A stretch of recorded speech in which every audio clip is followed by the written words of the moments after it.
Her name was Cordelia Beaumont, and she arrived at the Blackwood Ranch with nothing but a spent horse and the clothes on her back, hunted by a past she couldn't outrun. She was a ghost of a woman, all fine breeding, worn down to raw nerve and desperation. She asked the rancher, a young Lakota man with eyes that held the entire unforgiving prairie for a job, any job. He stood there, a silhouette against the bleeding sun, and gave her an answer that would either be her salvation or her final damnation. I have a job for you. Only if you'll marry me by sunset. The sun was a merciless hammer in the sky, beating down on the cracked earth of the Dakota Territory. Cordelia Beaumont felt its heat not just on her skin, but deep in her bones, a fever that matched the one in her soul. For 3 days she had ridden west, pushing her bay mare Persephone to the brink of collapse. Her once fine riding habit was torn and stained with sweat and alkali dust. The carefully coiled chignon she'd left St. Louis with had long since surrendered to a wild, tangled mane of chestnut hair that whipped across her face. She was running from a man whose name was a brand on the world she'd escaped Bartholomew Thorne, a man of immense wealth and influence whose charm was a silken glove over an iron fist. He was her fiancé, a match orchestrated by her father to merge fortunes. To the world he was a pillar of society. To Cordelia, in the suffocating privacy of their courtship, he was a cage-maker, his affection a series of locks clicking shut. The final lock had been his casual mention of sending her to a restful sanatorium in the mountains after their wedding, a place for women of delicate constitutions and overactive minds. She knew it for what it was, a beautiful prison where she would be silenced forever. So she had fled, taking only Persephone and a small satchel with a handful of dollars and a water skin. Now both the money and the water were gone. Persephone's head hung low, her breath coming in ragged, shallow rasps. Cordelia's own throat was a desert, and her vision swam with dark spots. Ahead, shimmering in the heat haze, was the first sign of life she'd seen. In a day, a low-slung ranch house, a sturdy barn, and a web of corrals. Smoke curled lazily from a stone chimney. It was an island in a sea of desolation. It was her last chance. As she drew closer, a figure emerged from the barn. He was tall and moved with a fluid grace that seemed at odds with the harshness of the land. He wore practical denim trousers and a simple cotton shirt, its sleeves rolled up to reveal powerfully corded forearms, the skin the rich warm color of polished copper. His black hair was tied back at the nape of his neck with a leather thong. He was young, perhaps no more than 25, but his eyes, when he finally turned them on her, were ancient. They were the color of dark, wet earth after a storm, and they held no welcome, only a deep, unnerving watchfulness. Cordelia slid from the saddle, her legs buckling beneath her. She clung to Persephone's side for support, the horse's heaving flank, a comfort against her own trembling body. I need water. She croaked her voice a stranger's, a dry rustle of leaves. For my horse. The man said nothing. He walked toward them, his steps measured and silent. He ran a knowing hand down Persephone's lathered neck, then lifted one of her forelegs, examining the hoof. He looked at the brand on the mare's flank, a simple B for Beaumont. Then his eyes flickered back to Cordelia, taking in her tattered finery, and the desperation etched onto her face. She's been ridden too hard, he stated. It wasn't an accusation, just a fact. He led the horse toward a trough by the well, his movements economical and sure. Persephone drank greedily, her sides expanding and contracting. Cordelia followed her shadow, long and skeletal in the late afternoon sun. Thank you. My name is Cordelia.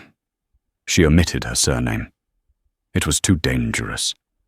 He still didn't offer his own name. He pumped a dipper of cool water from the well and handed it to her. It was the most precious thing she had ever tasted. She drank it down the cold, shocking her system, clearing some of the fog from her mind. "I'm looking for work," she said, the words tumbling out in a rush before her courage could fail. "I can cook, I can clean, I can mend clothes. I'm a hard worker, I swear it. I don't need much, just a place to stay and a small wage." The man leaned against the well, crossing his arms over his broad chest. The posture was casual, but his eyes were anything but. They roamed over her, not with lust, but with an unnerving, analytical intensity, as if he were assessing livestock. He saw the faint, yellowing bruise on her temple, partially hidden by her hair where Thorn had grabbed her a week ago. He saw the terror that she tried to mask with defiance. He saw the quality of the fabric in her ruined dress and the soft, uncalloused skin of her hands. "You're no cook or maid," he said, his voice, a low baritone, smooth but with a hard edge.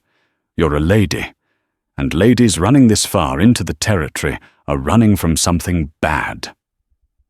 Or someone." Cordelia's heart hammered against her ribs. "I can learn. I will do any work you ask." "This is a horse ranch," he said, gesturing to the sprawling pastures beyond the corrals. "The work is hard. It breaks men, let alone ladies."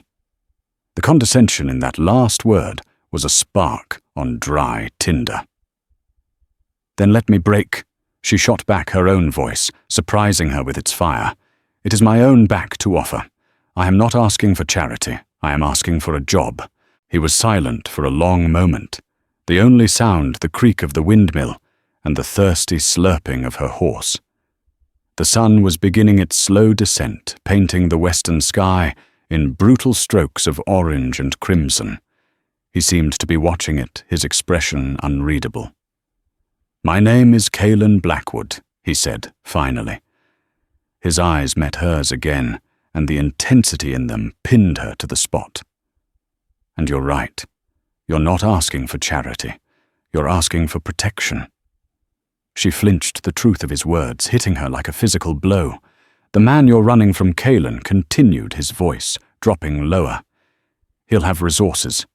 He'll have trackers. Men like that don't let their property go. A lone woman working on a ranch owned by a half Lakota man, he'll find you within a week. The sheriff in Redemption Creek is a good man, but he bends to the will of money. Your fiancé will drag you back, and no one will lift a finger to stop him." Every word was a nail in her coffin. He saw her situation with terrifying clarity. Despair, cold and absolute, began to wash over her. This was it. This was the end of the line. "But there is a way," Callan said, pushing himself off the well. He stepped closer, and she had to tilt her head back to look up at him. He smelled of horse leather and the clean, dry scent of the prairie. "There is one law in this territory that even men like him hesitate to break outright. The sanctity of a marriage."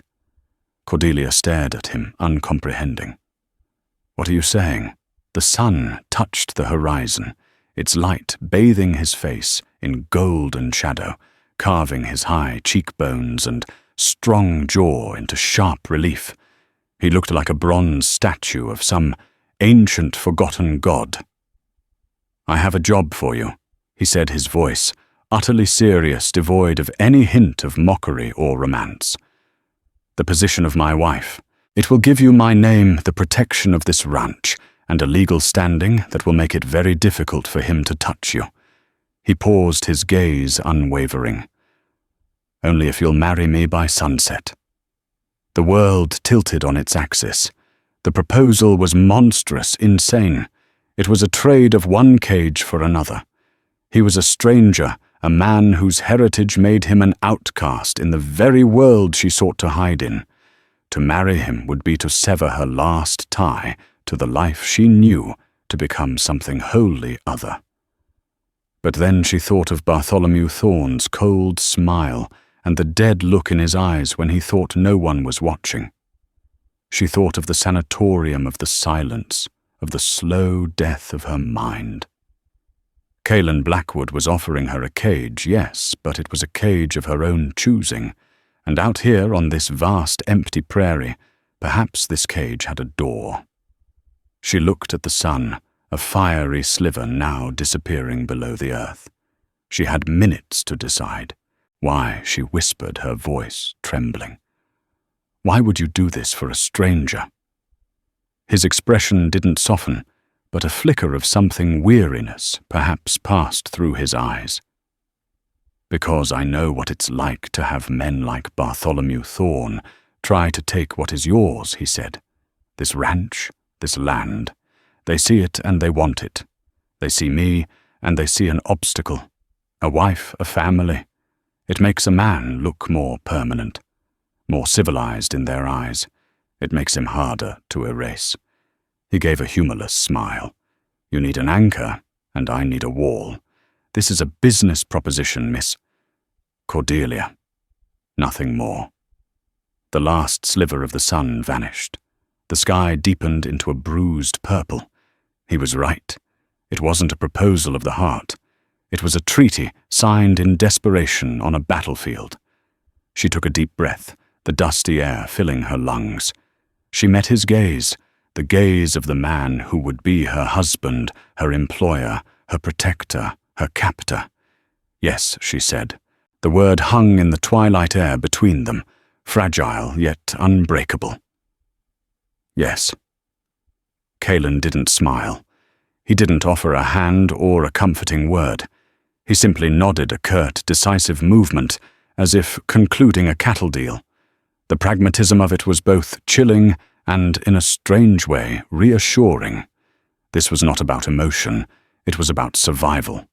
My foreman Hector has ridden into Redemption Creek for supplies. Kaelin said, his tone all business. He'll be back within the hour. He's a witness. The circuit judge, a man named Patterson, is staying at the boarding house. He's a drunk, but his signature is legal. We'll ride in and have it done. Cordelia swayed the finality of her decision crashing down on her. Now tonight. The offer was by sunset, he reminded her, though the sun was already gone, its memory a pale orange smear on the horizon. The longer you are here as a single woman, the more questions will be asked. Tomorrow, a rider from Thorne could appear. By then you will be Mrs. Blackwood. It will be a fact solid as the earth beneath our feet. He turned and strode toward the barn, calling out, Hector. An older man emerged from the shadows of the tack room. He was wiry and weathered, with a face like a dried apple and pale blue eyes that missed nothing. He wiped his hands on an oily rag, his gaze flicking from Kaelin to Cordelia and back again, a silent question in his look. Hector, this is Cordelia Kaelin announced. She'll be staying. Saddle 2 horses. We're riding to town. Hector's eyebrows, thick and grey, shot up. He looked at Cordelia's state of dress, the exhaustion clinging to her like a shroud, and the fine-boned desperation in her face. He was clearly a man of few words, but his expression spoke volumes of suspicion and disapproval. He'd seen women like her before, trouble that blew in with the storm and left ruin in its wake. But he merely grunted, "The roan for the lady, yes. And saddle my stallion." Kaelin disappeared into the ranch house without another word, leaving Cordelia standing awkwardly under Hector's scrutinizing gaze. The boss ain't one for strays, Hector finally mumbled more to himself than to her as he headed for the corral. Humankind, anyway. The implication was clear. Cordelia was something wild and unpredictable, and Hector didn't trust her. She couldn't blame him. She didn't trust herself. When Kaelin returned, he was carrying a simple, clean dress of dark blue calico and a pair of worn but sturdy boots. He held them out to her. "These belong to my mother. They should fit well enough. You can change in the house." He gestured to the simple, solid structure. It was made of thick timber, built to withstand the punishing winds and winters of the plains. She entered alone. The inside was sparse, clean, and masculine. A large stone fireplace dominated one wall. A long table with 4 chairs stood in the center of the main room. Bookshelves filled with worn volumes by Shakespeare, Emerson, and Thoreau stood next to shelves holding practical manuals on animal husbandry and engineering. It was a space that reflected the complexity of its owner, a man of the earth and a man of the mind. In a small private room, she washed her face and hands in a basin of cool water. The blue dress was a little loose in the waist and a little short in the arms, but it was clean and whole. It felt like shedding a skin. She was no longer Cordelia Beaumont, the runaway fiancée. In this dress she was someone else, someone anonymous, someone about to become a wife. When she emerged, Callan and Hector were waiting with the horses. Callan looked at her, his expression unchanged, but she thought she saw a flicker of something in his eyes as he took in the sight of her in his mother's dress. He simply handed her the reins to the roan mare and mounted his own horse, a magnificent black stallion, that watched her with intelligent, wary eyes. The ride to Redemption Creek was conducted in near total silence, broken only by the rhythmic clopping of hooves and the chirping of crickets. The moon had risen a perfect silver coin in a sea of stars illuminating the vast empty landscape. It was terrifyingly beautiful. Cordelia felt like a speck of dust, a meaningless thing in this immense space. Beside her, Callan rode with an easy confidence, a part of the landscape, not an intruder upon it. Redemption Creek was little more than a single dusty street lined with a dozen wooden buildings, a general store, a saloon, a blacksmith, a livery stable, and a boarding house. Lamplight spilled from the windows of the saloon, along with the tinny sound of a piano and raucous laughter. It was a town clinging precariously to the edge of civilization. Callan dismounted in front of the boarding house and tied their horses to the hitching rail. "Wait here." He went inside. Through the window, Cordelia could see him speaking to a portly, red-faced man in a rumpled suit. The man, presumably Judge Patterson, shook his head at first, but then Callan placed a small, heavy pouch on the table. The judge's demeanor changed instantly. He picked up the pouch, nodded, and followed Callan outside. Judge Patterson reeked of cheap whiskey and sweat. His eyes were bloodshot, but they held a spark of greedy intelligence.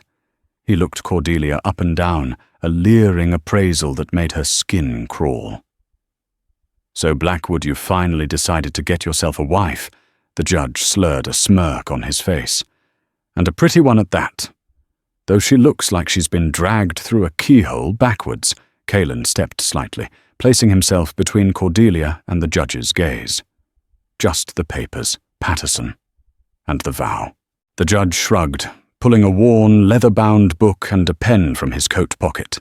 He opened it on the back of Cordelia's mare, the horse shifting nervously. All right. No need to get touchy. Name Callan Blackwood. And you girly Cordelia."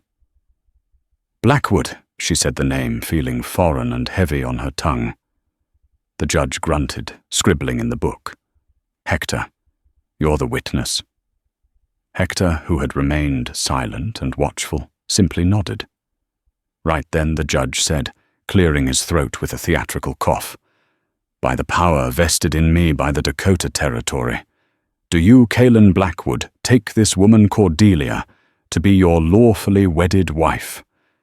Callan's voice was steady and clear in the cool night air. "I do." The judge turned his bleary eyes to Cordelia. "And do you, Cordelia, take this man, Callan Blackwood, to be your lawfully wedded husband?" This was it. The precipice. She looked at Callan. His face was a mask of stoicism in the moonlight, impossible to read. He was offering her a shield, not a heart, a name, not a home, but it was more than she'd had an hour ago. It was a chance. "I do," she whispered. "Fine." "You're hitched," Patterson declared, slamming the book shut. "That'll be all." He pocketed the pen and turned to go back inside, already thinking of his next drink. There was no ring, no kiss, no pronouncement. Just a drunken scrawl in a dusty book on a horse's back in a frontier town. She was married. The ride back to the ranch was even quieter than the ride in. The reality of her situation settled upon her heavy and suffocating. She had just bound herself to a complete stranger, a man the world saw as less than a man because of his blood. What had she done? When they arrived back at the ranch house, Kaelin dismounted and took the reins of her horse. "Hector will see to the mare," he said. "You should get some rest. There are 2 rooms in the house. The one on the left is my mother's. It's yours now." He was giving her a separate room. The small courtesy was a profound relief. It reinforced the nature of their agreement. This was a contract, not a union of bodies or souls. "Thank you," she said softly. He merely nodded and led the horses toward the barn, his broad back a stark silhouette against the star-dusted sky. Cordelia went inside the silent house. She found the room he had indicated. It was small and simple, containing a narrow bed with a patchwork quilt, a small wooden wardrobe, and a washstand. A single window looked out onto the vast, dark prairie. It was more a cell than a bedroom, but it was safe. For the first time in days, she could breathe without the paralyzing fear of being hunted.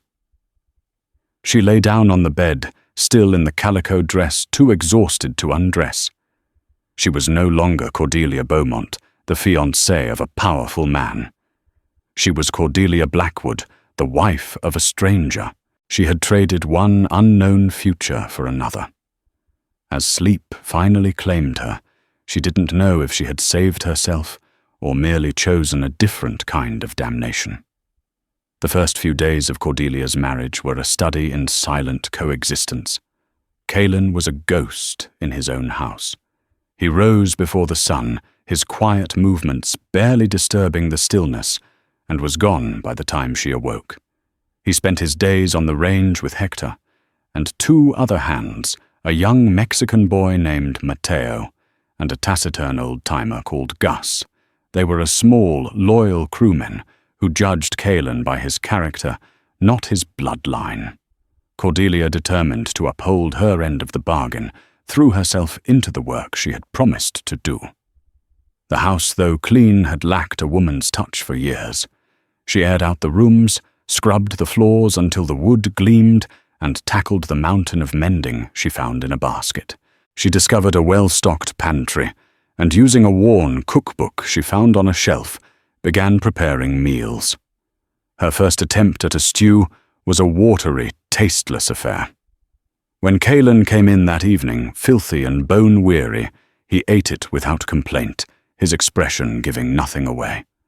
The silence at the dinner table was a physical presence, thick and uncomfortable. They were husband and wife, in name only 2 strangers sharing a roof and a table separated by an impassable gulf of unspoken words. The second night her biscuits were as hard as rocks. The third, the beans were scorched. Each failure was a small humiliation. She was proving him right. She was a useless lady. But she persisted, her jaw set with a stubbornness she hadn't known she possessed. On the 4th day, as she kneaded dough for another attempt at bread, she saw a plume of dust on the horizon. It was not the familiar small cloud of Kaelin and his men. This was larger, more deliberate. 2 riders moving at a steady, purposeful pace toward the ranch. A cold dread, sharp and familiar, snaked its way up her spine. They were here. Thorn had found her. She ran to the door, her heart pounding a frantic rhythm against her ribs. She looked out toward the pastures, but Kaelin was too far away to see a distant figure on horseback. She was alone. The riders drew closer, resolving into two large, grim-faced men on powerful horses. They wore expensive leather and holstered Colt revolvers high on their hips. The man in the lead had a cruel, pinched face and a scar that cut through his left eyebrow. He reined in his horse a few yards from the porch, his eyes small and hard as pebbles, sweeping over her with contemptuous ownership. "We're looking for a woman," the man said, his voice a low growl. "A Miss Cordelia Beaumont. Came this way on a tired bay mare. We have reason to believe she's being held here." Cordelia's hands clenched in the fabric of her apron. Her first instinct was to run to hide. But where she thought of Caelan's words, "You will be Mrs. Blackwood. It will be a fact, solid as the earth." She lifted her chin, praying her voice wouldn't betray her terror. "There is no Miss Beaumont here," she said, her voice clearer and stronger than she'd expected. The man smirked, a thoroughly unpleasant expression. "Is that so funny you match her description perfectly? Mr. Thorne is very worried about her. He's offering a handsome reward for her safe return." He leaned forward on his saddle horn. "Maybe you'd like to claim it yourself, ma'am, and save us all a lot of trouble. My name is Cordelia Blackwood," she stated, putting as much ice in her tone as she could muster. "This is my husband's ranch. I think you've made a mistake." The second man chuckled, a nasty, wheezing sound. "Blackwood? You married that half-breed lady. You must have been in a powerful hurry." The insult aimed at Caelan ignited a spark of fury in her. Before she could retort, another voice cut through the air, sharp and cold as a winter wind. "Is there a problem here?" Caelan had approached without a sound, his black stallion moving like a shadow across the parched grass. He was holding a Winchester rifle, its stock resting casually on his thigh, but the barrel was pointing in their general direction. Hector, Mateo, and Gus were fanned out behind him, their own expressions grim, their own rifles held at the ready. The lead rider straightened in his saddle, his hand instinctively moving toward his gun. "We're here on behalf of Mr. Bartholomew Thorne. We're looking for his fiancée." "You've been misinformed," Caelan said, his voice dangerously quiet. "This is my wife, Mrs. Blackwood. You are trespassing on my land." The man whose name she would later learn was Gideon Reed, Thorne's formidable foreman, sneered openly. "A marriage certificate from some drunk judge in a backwater town doesn't mean a thing. Mr. Thorne considers the lady his property. He wants her back." "She is not property," Caelan replied, his knuckles white where he gripped the rifle. "She is my wife. The law is clear on that, even out here. Now I'm telling you for the last time, leave my land." Reed's eyes narrowed, glittering with malice. He was a man used to getting his way through brute force and intimidation. He looked from Caelan to his men, then back to Cordelia on the porch. He was calculating the odds. 4 armed ranchers against his 2 men. It wasn't a fight he could win easily. "This ain't over, Breed," Reed snarled, spitting a wad of tobacco juice into the dust near Caelan's horse. "Mr. Thorne will hear about this. He doesn't forget, and he doesn't forgive." With a final venomous glare at Cordelia, Reed yanked his horse's reins and galloped away, his partner close behind, leaving a trail of dust and silent threats hanging in the air. The tension broke. Cordelia's knees felt weak and she gripped the porch railing for support. Hector and the others lowered their rifles, relief visible on their faces. Caelan dismounted and walked toward her. He stopped at the bottom of the porch steps, his face an unreadable mask, but his eyes were dark with a controlled anger. "Are you all right?" he asked. She could only nod, unable to find her voice. She had faced down Thorne's wolves, and with Caelan's help, she had won. But it was only the first battle. Reed's threat echoed in her mind. This ain't over. That evening, the silence at the dinner table was different. It was no longer empty and awkward. It was charged with the day's events. Cordelia had made a chicken and dumpling stew, and this time it was perfect. The biscuits were light and fluffy. She had found her rhythm in the kitchen, just as she was beginning to find a fragile footing in this new life. Callan ate with his usual quiet focus, but she felt his eyes on her more than once. When the meal was over, he didn't rise to leave immediately, as he usually did. "You were brave today," he said the words so unexpected they startled her. "I was terrified." She admitted, her voice barely a whisper. "Bravery isn't the absence of fear," he countered, looking at her directly. "It's acting in spite of it. You stood your ground. You used my name as the shield it was meant to be." For the first time, she saw something beyond the stoic rancher. She saw a man who understood the nuances of fear and courage, a man who had clearly faced his own share of both. "He will not give up," she said, the fear returning. "Bartholomew is not a man who accepts defeat." "He will be back, I know," Callan said. His jaw tightened. "He won't come at you directly again. Not right away. He'll be smarter than that. He'll come at me." The implication hung in the air. Thorn would try to destroy Callan to get to her. She was no longer just a runaway. She was the cause of a war between two powerful, determined men. Her desperate bid for freedom had not just endangered herself, but this man, his home, and the few people loyal to him. The weight of that guilt was a heavy stone in her stomach. "I'm sorry," she said, the words inadequate. "I've brought this trouble to your door."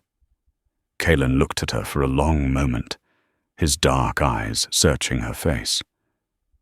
"Trouble was already here," he said quietly. "Men like Thorn have been trying to take this land from my family for generations. You're not the cause of this war, Cordelia. You're just the latest battle." He had used her first name. It was the first time he had spoken it since their wedding night, in the quiet lamplight of the ranch house, with the vast, dangerous darkness pressing in from all sides. It felt less like a name, and more like an acknowledgement, a recognition that they were no longer just two strangers bound by a contract, but allies in a fight that had just begun. The confrontation with Gideon Reed had changed things. The unspoken contract between Cordelia and Callan was now sealed in shared danger. A subtle shift occurred in the dynamics of the ranch. Hector's perpetual scowl softened into a look of grudging respect. Mateo, the young hand, began to greet her with a shy smile, and even crusty old Gus would tip his hat when she brought water out to the corrals. She was no longer just the boss's strange new wife. She was the woman who had faced down Thorn's men and hadn't flinched. Callan, too, began to change. He still maintained a careful distance, but he started speaking to her more, his conversation no longer limited to curt necessities. He would tell her about the horses, explaining the strengths of a certain bloodline or the temperament of a new foal. He pointed out the distant landmarks from the porch, the Wolfjaw buttes to the east, the Serpent River that snaked through the southern valley. He was in his own reserved way, showing her the world he called home, the land he was willing to fight for. A week after Reed's visit, the need for supplies became unavoidable. Callan announced his intention to ride into Redemption Creek. "I should come with you," Cordelia said immediately. "If we are to make this marriage seem real, we must be seen together." Callan considered this his expression thoughtful. The townspeople, they can be unkind. They do not trust outsiders, especially one married to me. I have faced Bartholomew Thorn's foreman. She replied, a hint of steel in her voice. I think I can survive the gossip of a few shopkeepers. A ghost of a smile touched his lips, a rare and startling event. Very well. Be ready in an hour. Riding into Redemption Creek beside Callan was a vastly different experience from her first desperate nocturnal visit. In the full light of day, the town seemed smaller, dustier, and more judgmental. As they rode down the main street, windows twitched with curtains being pulled aside. Men stopped their conversations to stare. Women gathered in small, tight knots, their whispers following them like a swarm of insects. Cordelia felt their eyes on her, 100 tiny pinpricks of curiosity and condemnation. She saw the way they looked at Callan, a mixture of fear, resentment, and a grudging respect for the success of his ranch. He was an anomaly they couldn't categorize, an Indian who owned prime land, who was literate, who carried himself with more dignity than any of them. And now he had a white wife, a lady, by the looks of her, which was the greatest transgression of all. She held her head high, her back straight in the saddle, feigning a confidence she did not feel. She was acutely aware of Callan beside her, a solid, reassuring presence. He seemed oblivious to the stares, his gaze fixed straight ahead, but she could feel the tension in the set of his shoulders. Their first stop was the general store, a cluttered space that smelled of coffee beans, leather, and salted fish. The proprietor, a balding man named Peterson, gave them a curt nod, his eyes avoiding Callan's. As Callan gave his list of supplies, flour, salt, coffee cartridges, Cordelia browsed the shelves. A woman with a pinched, sour face and 2 young children in tow deliberately bumped into her. "Pardon me," Cordelia said politely. The woman looked her up and down, her lip curled in a sneer. "You should be more careful," she said loudly for the benefit of the other customers. "Some of us aren't used to sharing our town with your kind." The insult was clearly meant to encompass both Cordelia and her marriage. The store fell silent. Cordelia could feel the color rising in her cheeks. Before she could respond, a warm, lilting voice cut through the tension. "Don't mind Martha," the voice said. "Her disposition's been sour ever since her husband's prize hog ran off with a wild razorback." Cordelia turned to see a woman with fiery red hair piled high on her head and startlingly green eyes. She was proprietor of the saloon across the street, a fact evident by her slightly more daring dress and the air of unflappable confidence around her. Her name was Maeve O'Connell, and she was the undisputed queen of Redemption Creek's social and not-so-social scene. Maeve gave Cordelia a broad conspiratorial wink. "Pay them no mind, dear. They're just jealous because Callan Blackwood is the only man in this territory who can read a book and rope a steer in the same day. You've got the best of the lot." She turned her attention to the glowering Martha. "Now, Martha, didn't I hear you complaining last week that the beef you bought from the Circle T was stringy enough to floss a horse's teeth? Blackwood stock is the best in the territory. Maybe you should remember who you're insulting," Martha flustered, and outmaneuvered, gathered her children, and fled the store. The other customers suddenly found fascinating things to look at on the shelves. Maeve O'Connell had single-handedly diffused the situation. "Thank you, Cordelia," said, genuinely grateful. "Don't mention it," Maeve said with a wave of her hand. "This town needs a bit of stirring up now and then. Welcome to Redemption Creek, Mrs. Blackwood. It's a pleasure to finally meet you." She gave Callan a familiar, friendly nod. "Callan." "Maeve," he acknowledged, his voice even. It was clear they had a history, a long-standing understanding that transcended the town's prejudices. As they left the store, Callan loaded the supplies onto a pack mule. "She seems formidable," Cordelia remarked. "Maeve O'Connell judges people by what's in their heads and their hearts, not the color of their skin," Callan said. "She is a rare thing in this part of the country. She's a fair woman." Their last stop was the sheriff's office. Sheriff Brody was a tall, weary-looking man with a drooping mustache and eyes that had seen too much. He greeted Callan with a nod that was neither friendly nor hostile. Blackwood, he said. Sheriff, I wanted to inform you officially that 2 men riders for Bartholomew Thorne came onto my land last week. They made threats against my wife and my property. Sheriff Brody sighed, rubbing the back of his neck. I heard about it. Gideon Reed was in town yesterday asking questions, spreading money around. He looked at Cordelia.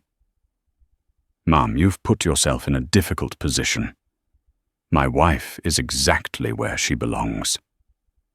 Sheriff Kalen said, his voice flat and hard. On her own property. I expect the law to recognize that. The law recognizes many things, Kalen Brody said, his tired eyes full of grim pragmatism. It recognizes your marriage certificate. It also recognizes the weight of Bartholomew Thorne's gold. He owns the bank. He holds the mortgage on half the businesses in this town, and he has the ear of the territorial governor. I'm just one man with a badge. I'll do what I can, but I'm telling you to be careful. Thorne is like a rattler. He'll coil and wait, and he'll strike when you least expect it. The sheriff's warning was more chilling than Reed's open threats.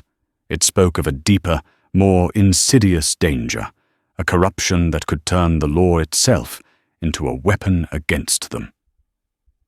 The ride back to the ranch was quiet, the weight of the sheriff's words settling between them. The whispers and stares in town had been unpleasant, but the sheriff's weary resignation was terrifying. They were truly on their own. That night, a storm rolled in from the west. Rain lashed against the windows, and wind howled around the corners of the house. Cordelia lay in her bed, listening to the fury of the storm, feeling a kinship with its wildness. Her life had become a storm, and she was at its epicenter. A loud crash of thunder shook the house, and she sat bolt upright, her heart pounding. She heard a noise from the main room.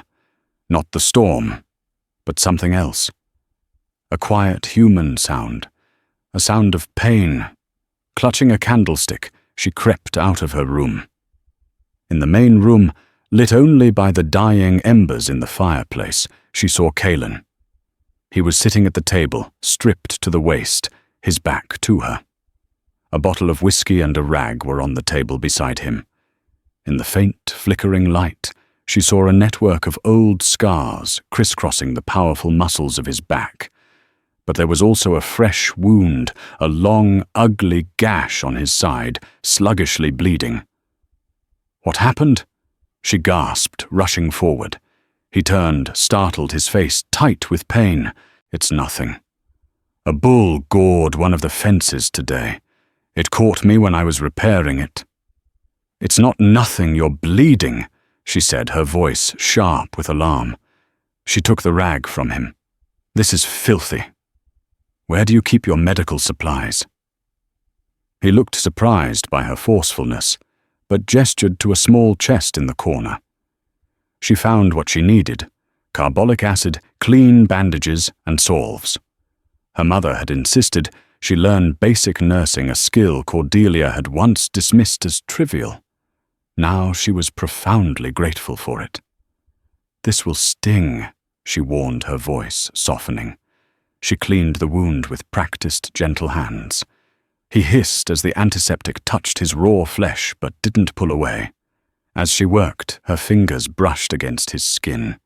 It was warm and smooth, a startling contrast to the harsh, scarred landscape of his back. She felt a sudden, unexpected jolt of intimacy, a connection that went beyond their contractual marriage. She was tending to her husband's wound. He was silent as she bandaged his side, his breathing the only sound in the room, besides the storm outside.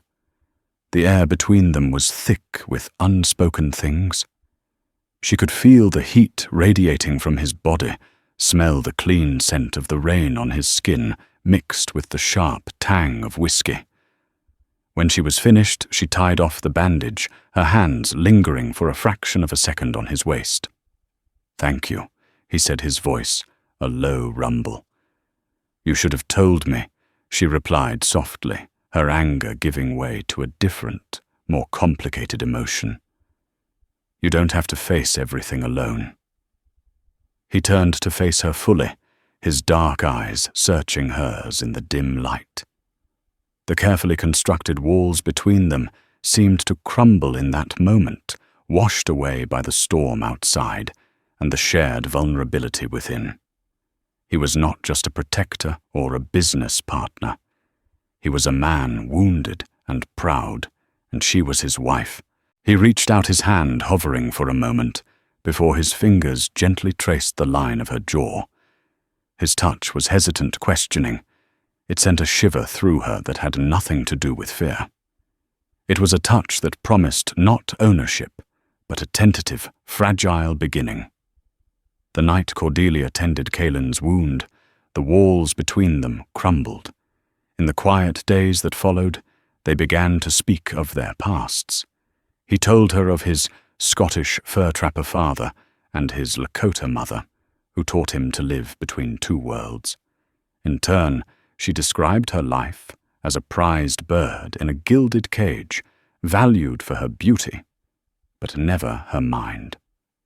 An understanding deeper than their contract began to grow.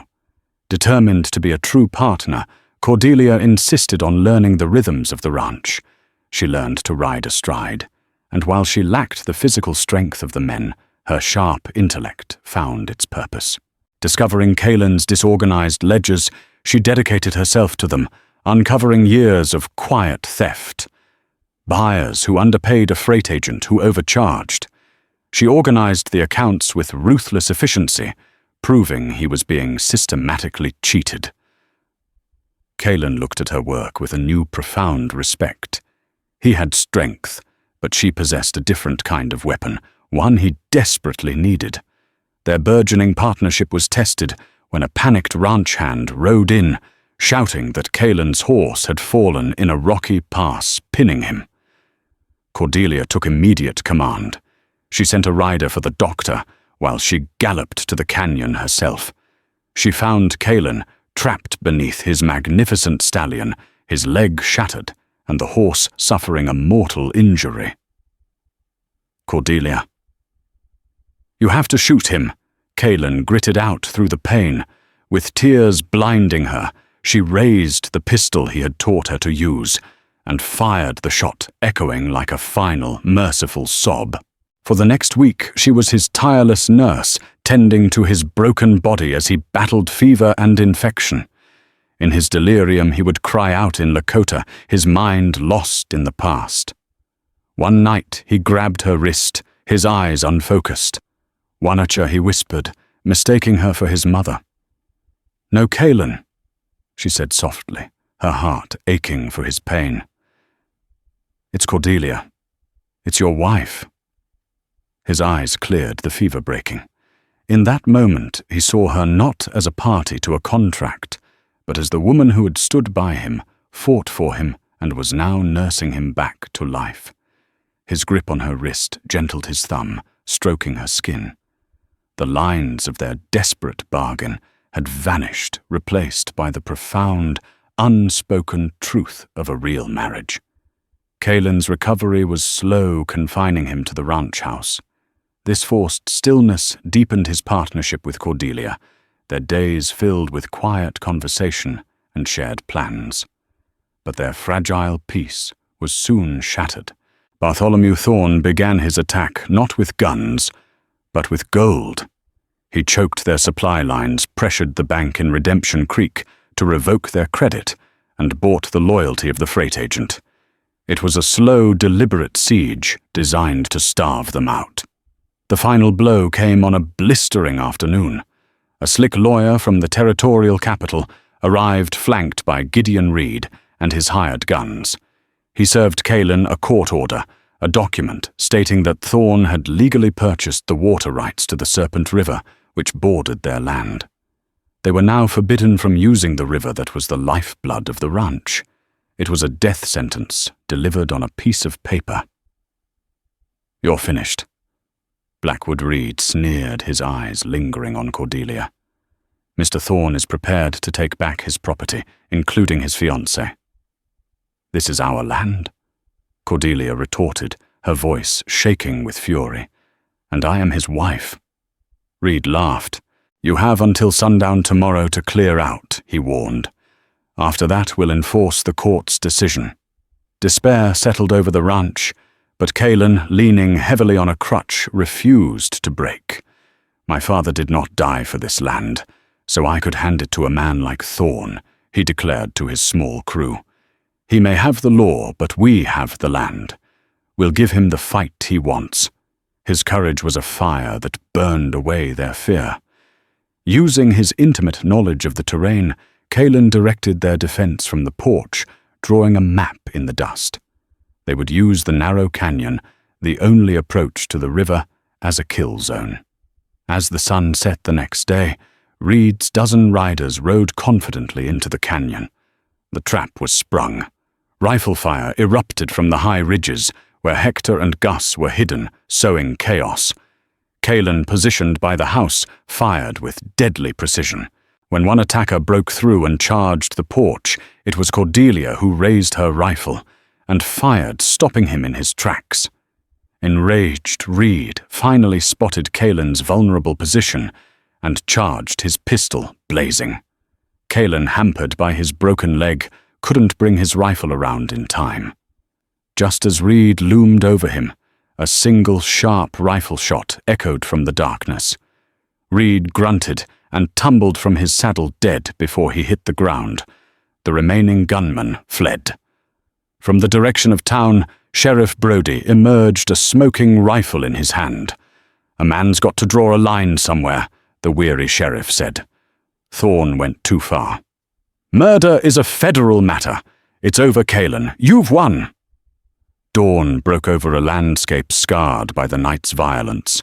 Sheriff Brody had taken Gideon Reed's body and the wounded men back to town, assuring Callan that with a federal matter on his hands, Bartholomew Thorn's influence was finally broken.